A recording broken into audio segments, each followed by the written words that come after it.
불자님들, 오늘 이 시간 법문을 함께 나누게 되어 참으로 기쁩니다. 혹시 이런 생각 해보신 적 없으십니까? 열심히 착하게 살아온 이웃이 갑자기 큰 병에 걸리고 평생 남을 속이며 살아온 사람은 오히려 부귀영화를 누리는 모습을 보면서 말입니다. 마음 한편에서는 분노가 치밀어 오르고 다른 한편에서는 깊은 회의감이 밀려옵니다. 도대체 이 세상에 정의라는 것이 존재하기는 하는 것인지, 선악을 구분하며 사는 것이 무슨 의미가 있는 것인지 근본적인 의문이 듭니다. 불자님들께서도 그런 경험 있지 않으십니까? 직장에서 성실하게 일하던 동료가 억울하게 해고당하고 뒷거래로 승진한 이가 떵떵거리며 사는 모습을 목격하셨을 겁니다.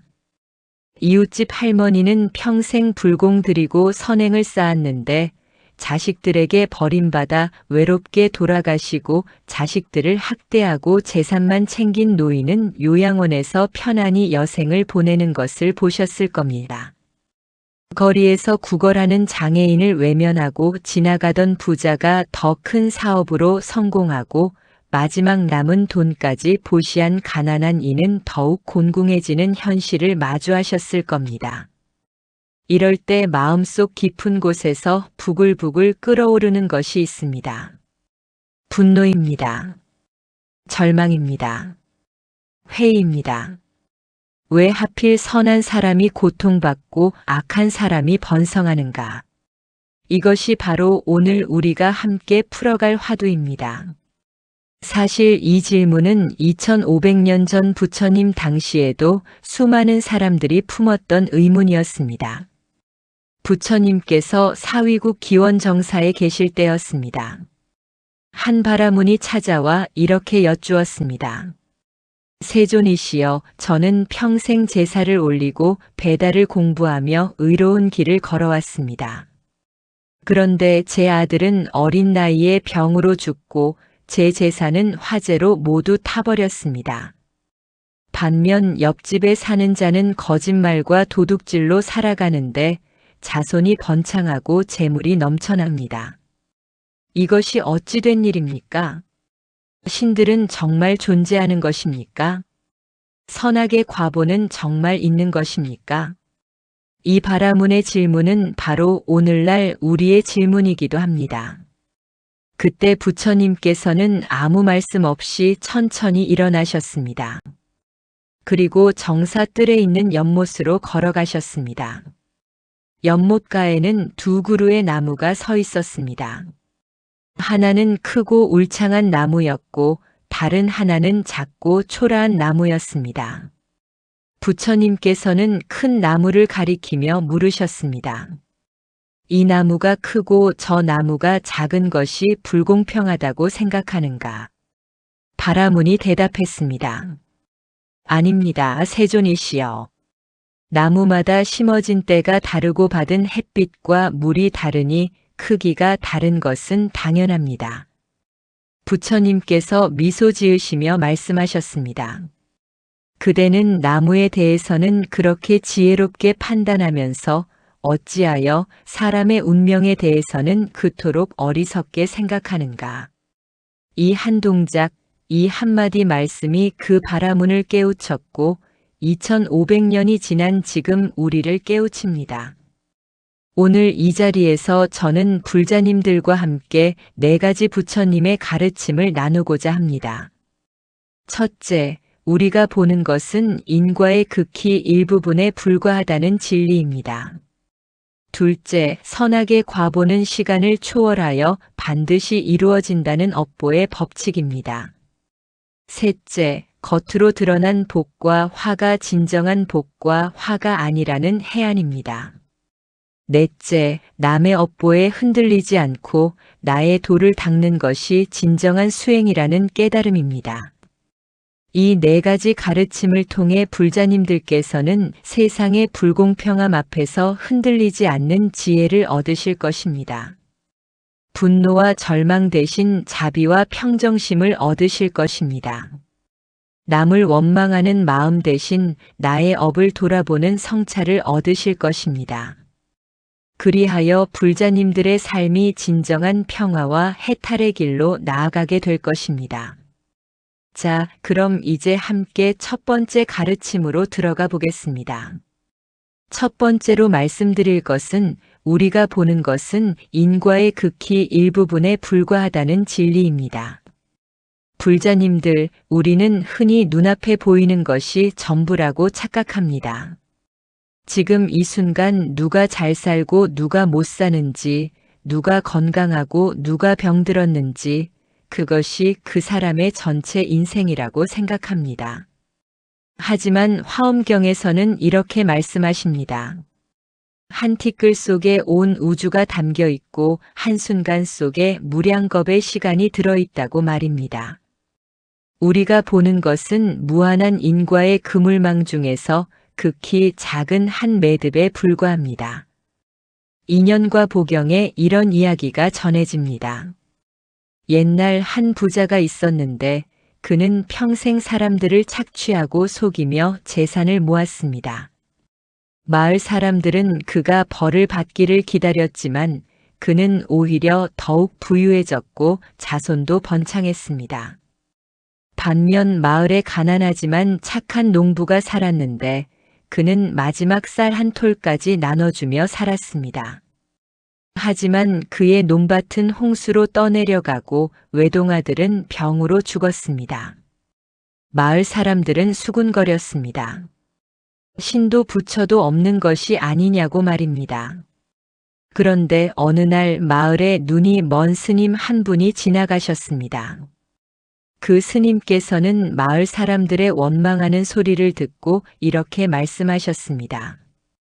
그대들은 지금 이 생만을 보고 있지 않은가? 저 부자는 전생에 큰 공덕을 쌓았기에 지금 그 복을 누리는 것이고 그 복이 다하면 이 생에 지은 악업으로 인해 사막도에 떨어질 것이네. 저 농부는 전생에 지은 작은 악업의 과보를 지금 받아 청산하는 것이고 이 생에 쌓은 선업으로 인해 내 생에는 하늘나라에 태어날 것이네. 그대들이 보는 것은 긴 인과의 사슬 중 한 고리에 불과하다네. 이 말씀을 듣고도 마을 사람들은 반신반의했습니다. 그런데 놀라운 일이 벌어졌습니다. 그 부자가 갑자기 중풍으로 쓰러져 전신이 마비되었고 그가 모은 재산을 노리던 친척들이 몰려와 재산을 빼앗아갔습니다. 그의 자손들은 재산 다툼으로 서로 원수가 되어 뿔뿔이 흩어졌습니다. 부자는 아무도 돌보지 않는 채 비참하게 죽어갔습니다. 반면 그 착한 농부는 어느 날 길을 가다가 한 상인을 만났는데 그 상인이 바로 어린 적 농부가 굶어 죽게 된 것을 구해준 사람의 아들이었습니다.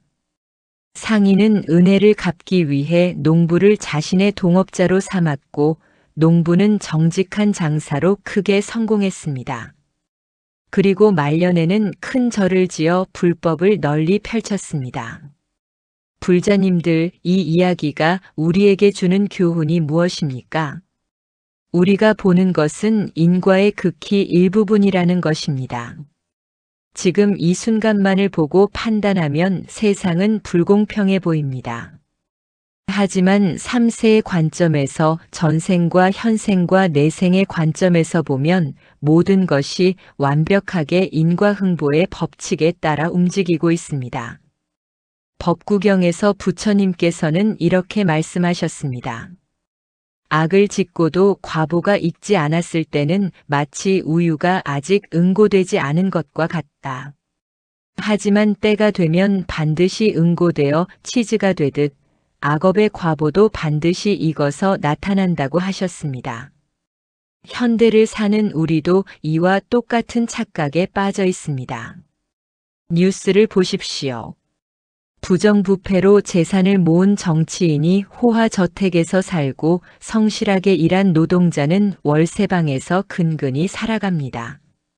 사기를 쳐서 수백억을 챙긴 사업가는 집행유예로 풀려나 여전히 사치스러운 삶을 살고 빚 보증을 잘못 서서 파산한 선한 사람은 노숙자가 됩니다. 학교 폭력을 일삼던 학생은 부모 백으로 좋은 대학에 가고 폭력에 시달린 피해 학생은 트라우마로 인생이 망가집니다. 이런 현실을 보면 정말 세상에 정의는 없는 것처럼 보입니다. 하지만 불자님들 잠깐만 더 지켜보십시오. 그 부패한 정치인은 결국 감옥에 가거나 가지 않더라도 자식이 마약에 빠지거나 집안이 풍비박산 나는 것을 보게 될 것입니다. 그 사기꾼 사업가는 더 큰 사기를 당하거나 병에 걸려 모든 돈을 병원비로 쓰게 될 것입니다. 그 학교 폭력 가해자는 성인이 되어 인간관계에서 고립되거나 자신의 자녀가 똑같은 폭력을 당하는 것을 보게 될 것입니다. 업보는 때로는 이 생에서, 때로는 내 생에서 반드시 정확하게 이루어집니다. 한치의 오차도 없이 말입니다. 중국 선종의 거장이신 백장 스님의 말씀이 생각납니다. 한 제자가 여쭈었습니다. 큰 수행을 한 스님도 인과응보를 벗어날 수 없습니까? 백장 스님께서 답하셨습니다. 인과를 어기지 않느니라. 수행을 아무리 많이 해도 인과의 법칙을 벗어날 수는 없습니다. 다만 인과를 명확히 알고 받아들일 뿐입니다. 부처님도 일생 동안 9가지 재난을 겪으셨습니다. 머리가 아프신 적도 있고 등에 상처를 입으신 적도 있고 독이 든 음식을 먹으신 적도 있습니다. 이것이 부처님께서 무량격 전에 지으신 미세한 업의 과보였습니다. 부처님조차 인과를 벗어나지 못하셨는데 하물며 범부인 우리가 어찌 인과를 벗어날 수 있겠습니까? 그렇다면 우리는 어떻게 해야 할까요? 첫째, 짧은 시간으로 판단하지 말아야 합니다. 한 사람의 일생만 보지 말고 최소한 그 사람의 가문 3대, 나아가 3세를 보는 안목을 키워야 합니다. 둘째, 겉으로 드러난 모습에 속지 말아야 합니다. 화려한 외양 뒤에 숨겨진 고통을, 비참한 겉모습 뒤에 숨겨진 평화를 볼 수 있어야 합니다. 셋째, 인과를 믿고 내 업을 닦는 데 집중해야 합니다. 남이 잘 되든 못 되든 그것은 그의 업보입니다. 내가 할 일은 선업을 짓고 악업을 피하는 것뿐입니다. 실천 방법을 말씀드리겠습니다. 매일 저녁 잠들기 전에 조용히 앉아 오늘 하루를 되돌아보는 시간을 가지십시오.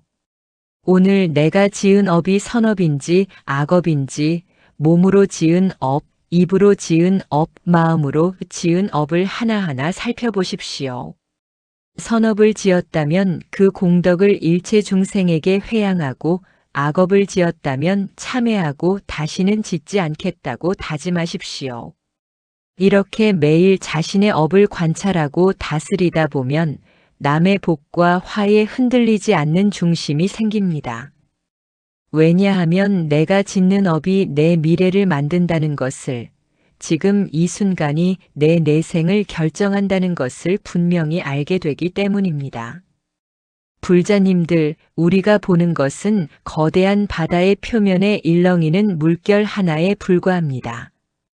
바다 깊은 곳에서는 거대한 해류가 움직이고 있고 그 해류가 결국 모든 물결의 방향을 결정합니다. 인과의 법칙이 바로 그 거대한 해류입니다. 당장 눈앞의 물결만 보고 바다를 판단하지 마십시오. 깊은 곳의 진리를 보십시오. 그러면 마음의 평화가 찾아올 것입니다. 두 번째로 말씀드릴 것은 선악의 과보는 시간을 초월하여 반드시 이루어진다는 업보의 법칙입니다. 불자님들, 많은 분들이 이렇게 생각하십니다. 내가 착하게 살았는데 왜 당장 좋은 일이 생기지 않는가? 저 사람은 나쁜 짓을 했는데 왜 당장 벌을 받지 않는가? 이것은 인과응보를 마치 자동 판매기처럼 생각하는 것입니다. 동전을 넣으면 즉시 음료수가 나오듯 선행을 하면 즉시 복이 오고 악행을 하면 즉시 화가 온다고 생각하는 것입니다. 하지만 업보의 법칙은 그렇게 단순하지 않습니다. 자바 함경에서 부처님께서는 업보에 대해 이렇게 설하셨습니다. 업에는 4가지 종류가 있다. 현보업, 즉 이번 생에 짓고 이번 생에 받는 업이 있고, 생보업, 즉 이번 생에 짓고 다음 생에 받는 업이 있고, 후보업, 즉 이번 생에 짓고 여러 생을 거쳐 받는 업이 있고, 부정업, 즉 과보의 시기가 정해지지 않은 업이 있다고 하셨습니다. 우리가 짓는 대부분의 업은 생보업이나 후보업에 해당합니다. 즉, 지금 당장 과보가 나타나지 않는다는 것입니다. 마치 씨앗을 심는 것과 같습니다. 씨앗을 심는다고 해서 내일 당장 열매가 열리지 않습니다. 싹이 트고 자라고 꽃이 피고 그리고 나서야 열매가 맺힙니다. 어떤 씨앗은 몇 달이 걸리고 어떤 씨앗은 몇 년이 걸리고 어떤 씨앗은 수십 년이 걸립니다. 하지만 반드시 열매는 맺힙니다. 대승기실론에 이런 비유가 있습니다. 바닷물은 바람이 불지 않으면 파도가 일지 않는다. 마찬가지로 진여의 바다도 무명의 바람이 불지 않으면 생멸의 파도가 일지 않는다. 하지만 한번 일어난 파도는 바람이 그친 후에도 한동안 계속 일렁인다. 업보도 이와 같아서 업을 짓는 순간 바로 과보가 오는 것이 아니라 시간이 흐른 뒤 인연이 무르익었을 때 과보가 나타난다는 것입니다. 중국 당나라 시대에 실제로 있었던 일입니다. 어떤 재상이 있었는데 그는 젊은 시절 가난한 선비였을 때 한 스님을 만났습니다. 그 스님께서 말씀하셨습니다. 그대는 전생에 큰 공덕을 지었으니 이 생에 높은 벼슬에 오를 것이다. 하지만 벼슬에 오른 후 청렴하게 살면 자손이 번창할 것이요. 탐욕을 부리면 3대가 끊길 것이다. 선비는 반신반의하며 과거 시험을 보러 갔고 정말로 장원급제를 하여 재상의 자리까지 올랐습니다. 처음에는 스님의 말씀을 기억하며 청렴하게 살았습니다. 하지만 권력을 누리다 보니 욕심이 생겼습니다. 뇌물을 받기 시작했고 백성들을 착취하여 재산을 모았습니다. 그는 생각했습니다. 스님의 예언은 맞지 않았다. 나는 탐욕을 부렸지만 아무 일도 일어나지 않았다. 오히려 더 부유해지고 권세가 높아졌다. 하지만 그가 죽기 직전 끔찍한 일들이 연달아 일어났습니다. 큰아들은 영모에 연루되어 처형당했고 둘째 아들은 도박 빚을 갚지 못해 자살했고 막내 아들은 병으로 죽었습니다. 그가 평생 모은 재산은 모두 몰수되었고 집안은 완전히 몰락했습니다. 임종 직전 그는 젊은 시절 만났던 그 스님이 다시 나타난 꿈을 꾸었습니다. 스님께서 말씀하셨습니다. 내가 예언한 대로 되었지 않느냐. 업보는 빠를 수도 있고 늦을 수도 있지만 반드시 온다. 그대는 권력의 자리에 있을 때는 벌을 받지 않는 것처럼 보였지만 그것은 전생의 복이 아직 남아 있었기 때문이다. 하지만 전생의 복이 다하자 이 생의 악업이 일시에 터져 나온 것이다. 재상은 피눈물을 흘리며 참회했지만 이미 때는 늦었습니다. 불자님들, 이 이야기가 우리에게 주는 교훈이 무엇입니까? 업보는 반드시 온다는 것입니다. 당장 오지 않는다고 해서 오지 않는 것이 아닙니다. 마치 부메랑처럼 던진 것은 반드시 돌아옵니다. 다만 돌아오는 시간이 다를 뿐입니다. 지장보살본원경에서는 이렇게 말씀하십니다. 업의 힘이 무겁기 때문에 마치 큰 산이 풀 한 포기를 짓누르는 것과 같아서 피할 수가 없다. 현대 사회를 보십시오.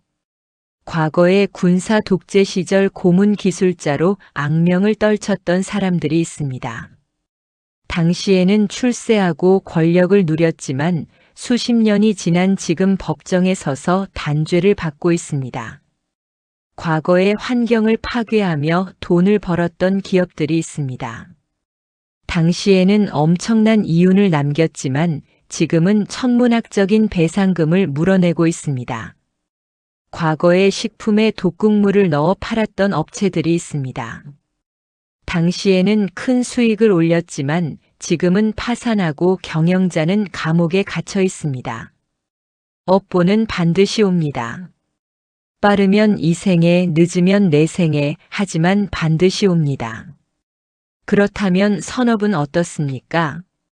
선업도 마찬가지입니다. 당장 복이 오지 않는다고 실망하지 마십시오. 화엄경에서는 이렇게 말씀하십니다. 보살이 한 생각 선심을 내면 그 공덕은 허공계를 다 채워도 다하지 않는다고 하셨습니다. 우리가 지은 선업은 절대 사라지지 않습니다. 언젠가 인연이 무르익었을 때 반드시 복으로 돌아옵니다. 한국의 어느 할머니 이야기입니다. 이 할머니는 평생 가난하게 사셨지만 매일 아침 절에 가서 불공을 드렸습니다. 그리고 구걸하는 사람이 있으면 자신이 먹을 것이 없어도 나눠주셨습니다. 주변 사람들은 비웃었습니다. 그렇게 살아서 뭐가 좋아졌느냐고, 여전히 가난하지 않느냐고 말했습니다. 할머니는 평생 그렇게 사시다가 9순의 나이로 돌아가셨습니다. 그런데 놀라운 일이 일어났습니다. 할머니의 손자가 어릴 적 할머니 손에 이끌려 절에 다니며 불법을 배웠던 그 손자가 큰 사업가가 되어 장학재단을 만들었습니다. 그리고 할머니의 이름으로 전국에 여러 복지시설을 세웠습니다. 할머니가 평생 쌓은 공덕이 손자를 통해 꽃 피운 것입니다. 할머니는 생전에 그 복을 누리지 못했지만 그 선업은 사라지지 않고 후손에게 이어진 것입니다.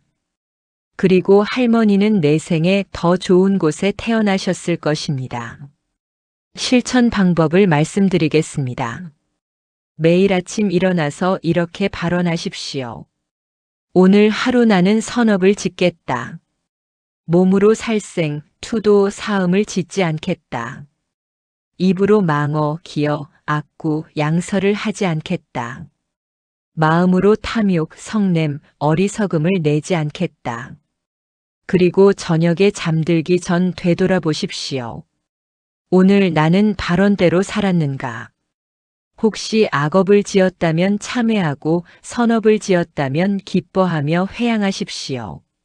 이렇게 하루하루 쌓인 선업은 마치 물이 한 방울씩 떨어져 항아리를 채우듯 결국 우리 삶을 복으로 채울 것입니다.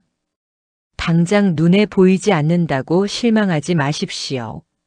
업보의 법칙은 중력의 법칙보다 더 확실합니다. 사과를 위로 던지면 반드시 다시 떨어지듯 우리가 지은 업은 반드시 우리에게 돌아옵니다. 선업을 지으면 복이 돌아오고 악업을 지으면 화가 돌아옵니다.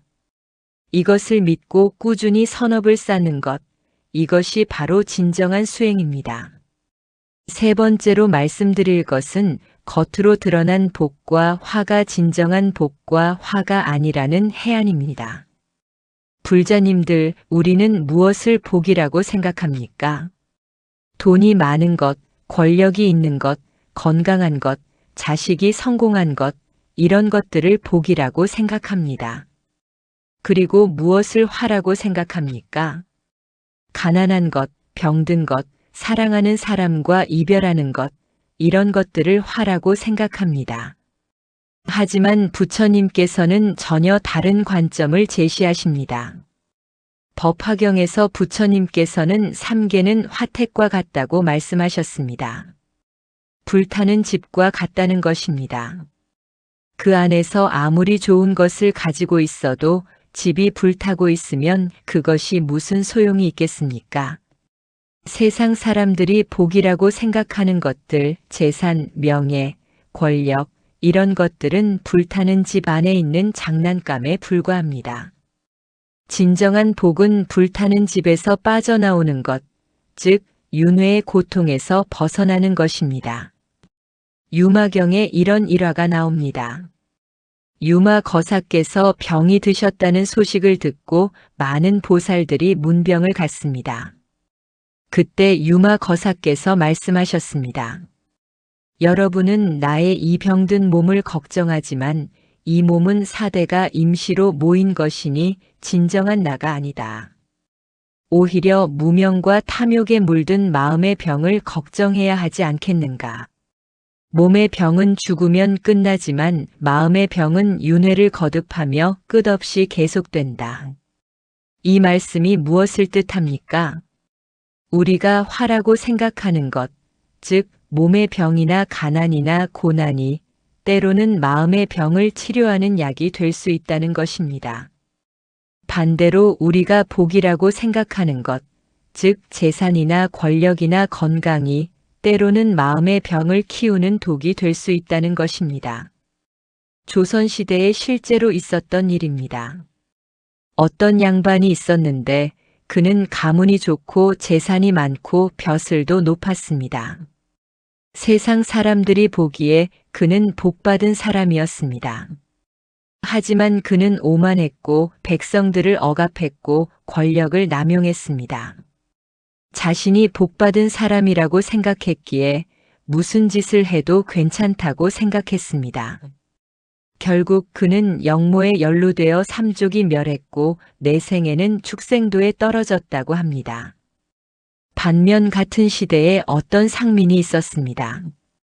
그는 태어날 때부터 다리를 절었고 가난했고 천대받았습니다. 세상 사람들이 보기에 그는 전생에 큰 죄를 지은 사람이었습니다.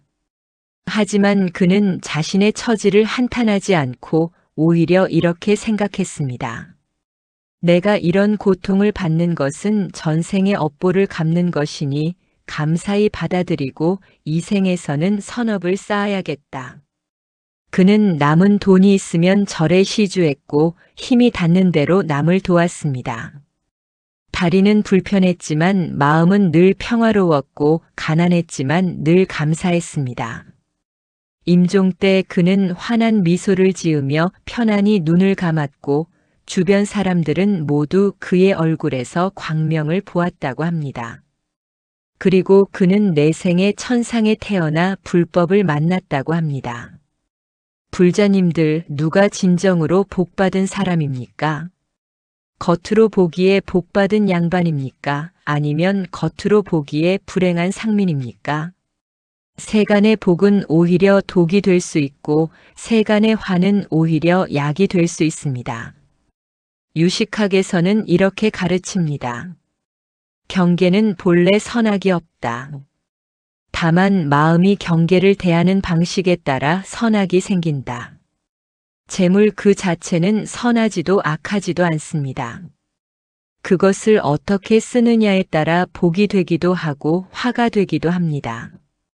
병 그 자체도 마찬가지입니다. 병을 통해 무상을 깨닫고 수행을 정진하면 그것은 복이 되지만 병으로 인해 원망하고 성내면 그것은 화가 됩니다. 현대 사회의 예를 들어보겠습니다. 복권에 당첨되어 수십억을 받은 사람들의 이야기를 들어보셨습니까? 대부분의 경우 그들의 삶은 더 불행해집니다. 갑자기 생긴 돈을 관리하지 못해 탕진하고 친척과 친구들이 몰려와 돈을 요구하며 관계가 깨지고 사기꾼들의 표적이 되고 결국 파산하고 가정이 파탄나는 경우가 많습니다.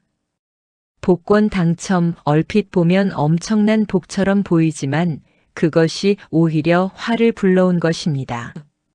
반면 교통사고로 하반신 마비가 된 어떤 청년이 있었습니다. 처음에는 절망했지만 병원에서 우연히 불경을 읽게 되었습니다. 그리고 이 몸은 4대 화합일 뿐 영원하지 않다는 것을 깨달았습니다.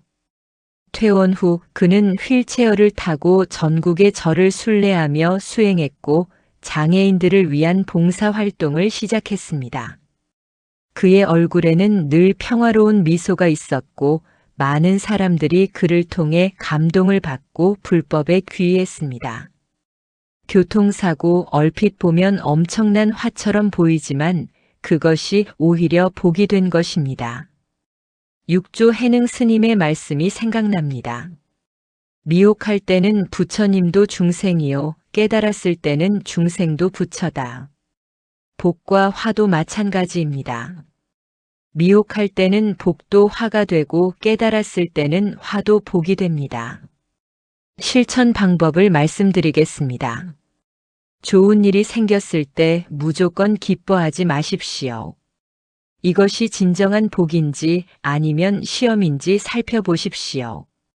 이것으로 인해 교만해지지는 않는지, 탐욕이 생기지는 않는지, 수행을 게을리하게 되지는 않는지 점검하십시오. 만약 그렇다면 그것은 독이니 경계해야 합니다. 나쁜 일이 생겼을 때 무조건 슬퍼하지 마십시오. 이것이 진정한 화인지 아니면 약인지 살펴보십시오.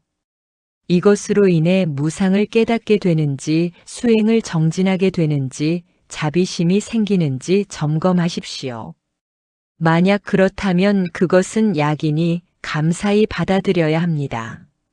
매일 이렇게 관찰하다 보면 세간의 복과 화에 흔들리지 않는 평정심이 생깁니다. 그리고 진정한 복, 즉 해탈과 깨달음을 향해 나아갈 수 있게 됩니다. 화엄경에서는 이렇게 말씀하십니다. 일체 유의법은 꿈과 같고 환영과 같고 물거품과 같고 그림자와 같다. 세간의 복도 화도 모두 꿈과 같이 덧없는 것입니다. 그것에 집착하지 마십시오.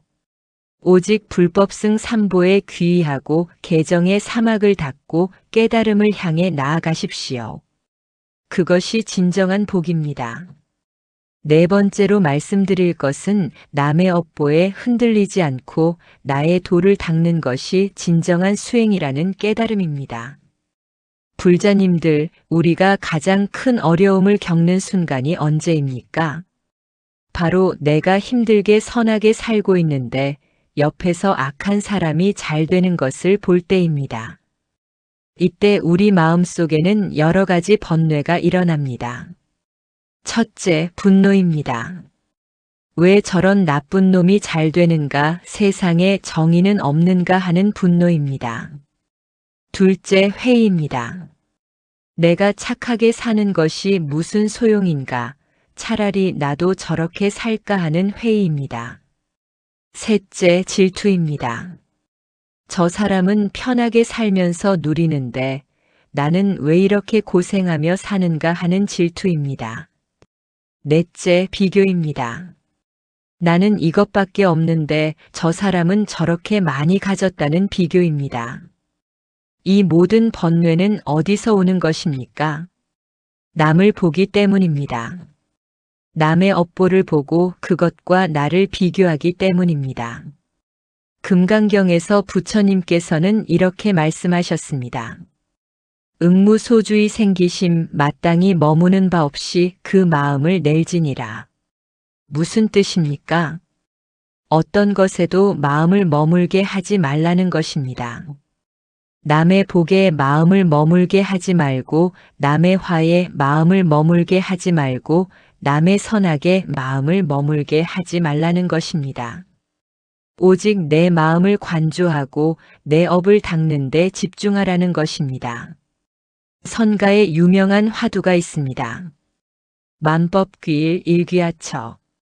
만 가지 법이 하나로 돌아가니 그 하나는 어디로 돌아가는가?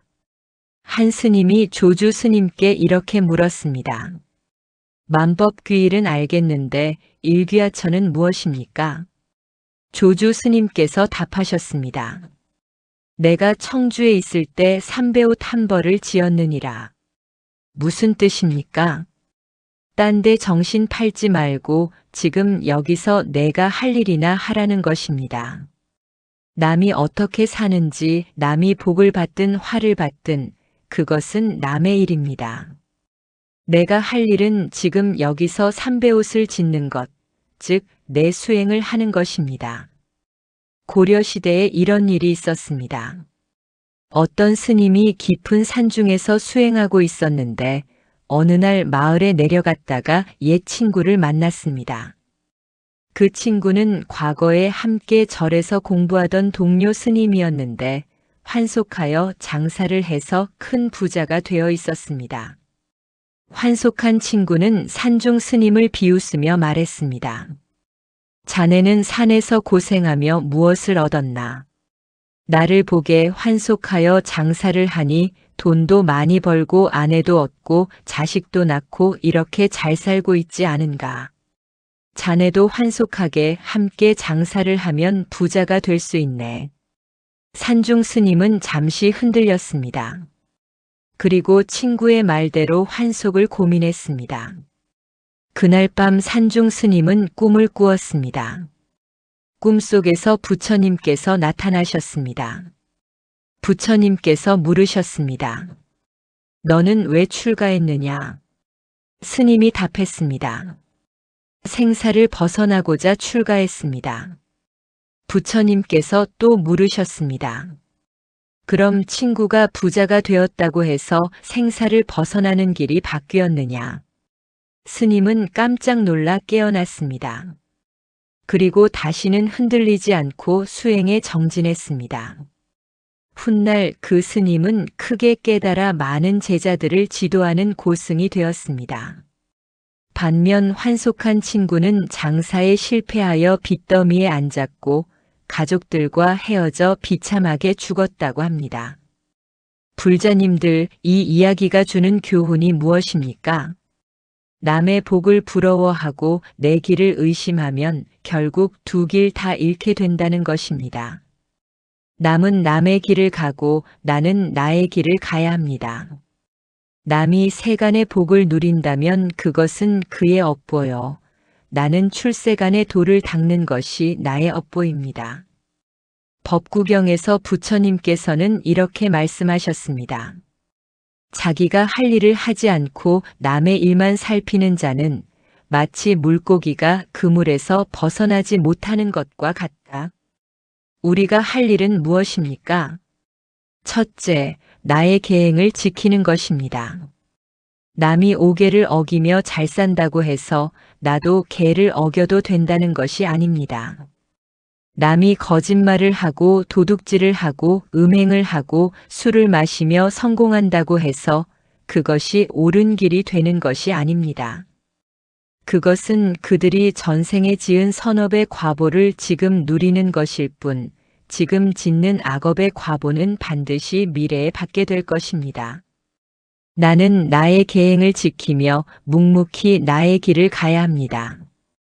둘째, 나의 수행을 정진하는 것입니다.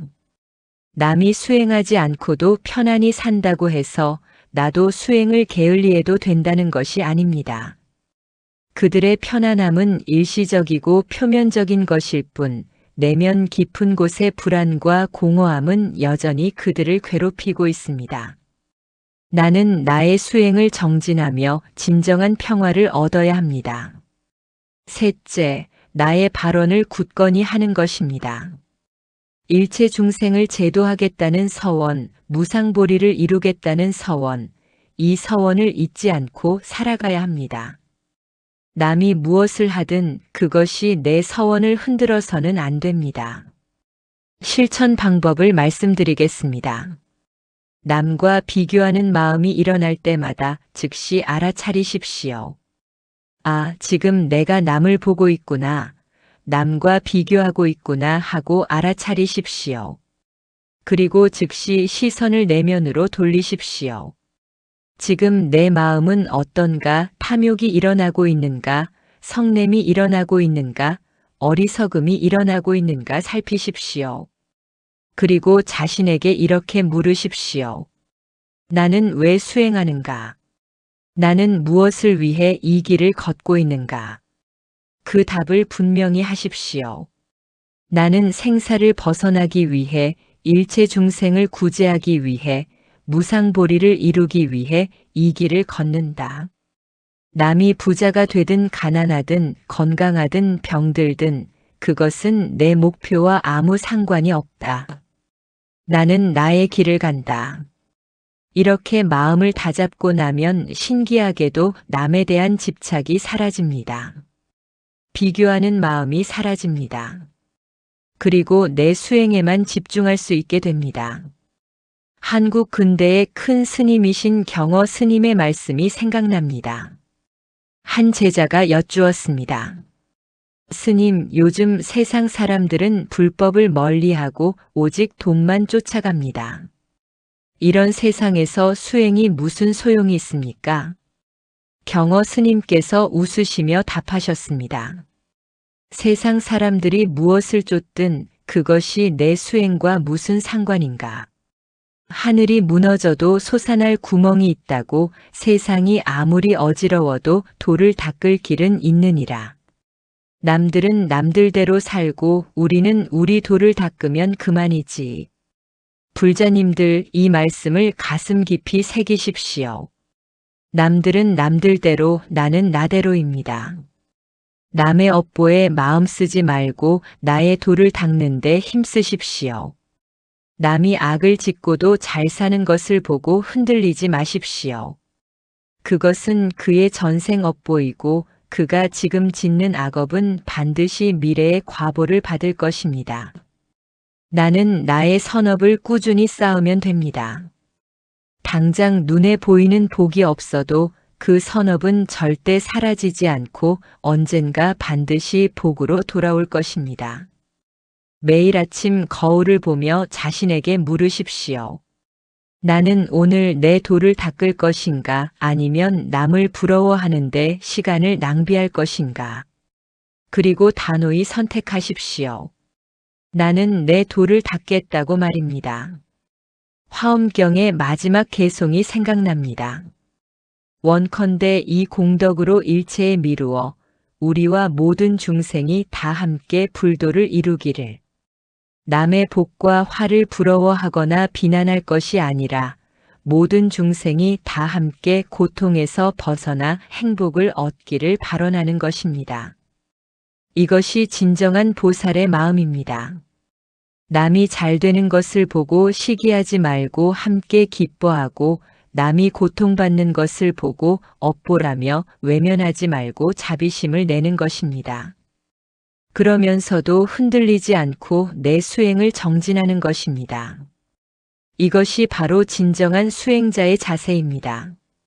불자님들, 오늘 이 시간 우리는 함께 큰 화두를 풀어보았습니다. 왜 선한 이는 대가 끊기고 악한 이는 번성하는가? 이 오래된 질문에 대한 부처님의 가르침을 살펴보았습니다. 첫째, 우리가 보는 것은 인과의 극히 일부분에 불과합니다. 지금 이 순간만을 보고 판단하지 마십시오. 3세의 관점에서 무량겁의 관점에서 보면 모든 것이 완벽한 인과응보의 법칙에 따라 움직이고 있습니다. 둘째, 선악의 과보는 시간을 초월하여 반드시 이루어집니다. 당장 과보가 나타나지 않는다고 실망하거나 안심하지 마십시오. 업보는 반드시 옵니다. 마치 부메랑처럼 던진 것은 반드시 돌아옵니다. 셋째, 겉으로 드러난 복과 화가 진정한 복과 화가 아닙니다. 세간의 복은 오히려 독이 될 수 있고 세간의 화는 오히려 약이 될 수 있습니다. 진정한 복은 해탈이요, 진정한 화는 윤회입니다. 넷째, 남의 업보에 흔들리지 않고 나의 도를 닦는 것이 진정한 수행입니다. 남과 비교하지 마십시오.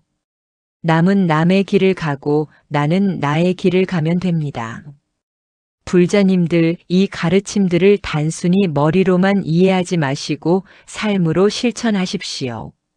매일 아침 일어나서 오늘 하루 선업을 짓겠다고 발언하고 매일 저녁 잠들기 전 오늘 나의 업을 돌아보고 참회하고 회양하십시오. 남이 잘 되는 것을 보고 부러워하는 대신 함께 기뻐하고 남이 고통받는 것을 보고 업보라며 외면하는 대신 자비심을 내십시오. 좋은 일이 생기면 교만하지 말고 감사하며 보시하고 나쁜 일이 생기면 원망하지 말고 업장 소멸의 기회로 받아들이십시오. 그리고 무엇보다 매일 꾸준히 수행하십시오. 아침 저녁으로 예불하고 틈날 때마다 염불하고 경전을 읽고 참선하십시오. 이렇게 하루하루 정진하다 보면 어느새 불자님들의 삶이 변화되어 있을 것입니다. 세상의 불공평함에 분노하던 마음이 평정심으로 바뀌고 남을 부러워하던 마음이 자비심으로 바뀌고 미래를 걱정하던 마음이 지금 이 순간에 집중하는 마음으로 바뀔 것입니다. 이것이 바로 부처님께서 우리에게 주신 가장 큰 선물입니다. 어떤 상황에서도 흔들리지 않는 평화, 어떤 환경에서도 잃지 않는 자비, 어떤 고난 속에서도 포기하지 않는 수행, 이것이 진정한 복입니다. 오늘 이 법문이 불자님들의 삶에 작은 등불이 되기를 바랍니다. 어두운 밤길을 비추는 등불처럼 불자님들이 인생의 어려운 고비를 만났을 때 오늘 들은 가르침이 길을 비춰주기를 바랍니다. 남이 악을 짓고도 잘 사는 것을 보고 흔들릴 때, 내가 선을 짓고도 고통받는 것 같을 때, 세상이 불공평하다고 느껴질 때 오늘 이 가르침을 떠올리십시오. 나는 지금 업보를 갚고 있을 뿐이고 지금 짓는 선업은 반드시 미래의 복이 될 것이며 진정한 복은 해탈이고 나는 나의 도를 묵묵히 걸으면 된다는 것을 기억하십시오. 이 법문이 도움이 되셨다면 부디 좋아요 버튼을 눌러주시고 댓글로 불자님들의 생각을 나눠주십시오. 불자님들의 경험담, 의문점, 깨달은 점 등을 자유롭게 나눠주시면 그것이 다른 불자님들에게도 큰 도움이 될 것입니다. 그리고 이 가르침이 필요한 다른 분들께도 널리 나눠주십시오. 법을 나누는 것, 이것이 바로 법보시입니다. 법보시는 일체 보시 중에서 가장 으뜸가는 보시라고 부처님께서 말씀하셨습니다. 이 영상 하나가 누군가의 인생을 바꿀 수 있습니다. 어둠 속에서 방황하던 누군가에게 빛이 될 수 있습니다. 절망하던 누군가에게 희망이 될 수 있습니다. 그러니 부디 주저하지 마시고 널리 나눠주십시오. 끝으로 오늘 이 법문을 듣고 생긴 모든 공덕을 일체 중생에게 회양합니다. 이 공덕으로 모든 중생이 업보의 굴레에서 벗어나 진정한 자유와 평화를 얻기를 발언합니다. 선한 이들이 억울하게 고통받지 않고 악한 이들이 참회하여 선한 길로 돌아오기를 발언합니다. 모든 이들이 인과의 법칙을 올바르게 이해하여 선업을 쌓고 악업을 피하는 지혜를 얻기를 발언합니다. 그리하여 이 세상이 불국토가 되고 모든 중생이 다 함께 불도를 이루기를 발언합니다. 불자님들 항상 건강하시고 평안하십시오. 삼보에 귀의하고 정진하는 불자님들의 앞길에 부처님의 자비 광명이 항상 함께하기를 기원합니다. 나무석가모니불, 나무아미타불, 나무관세음보살.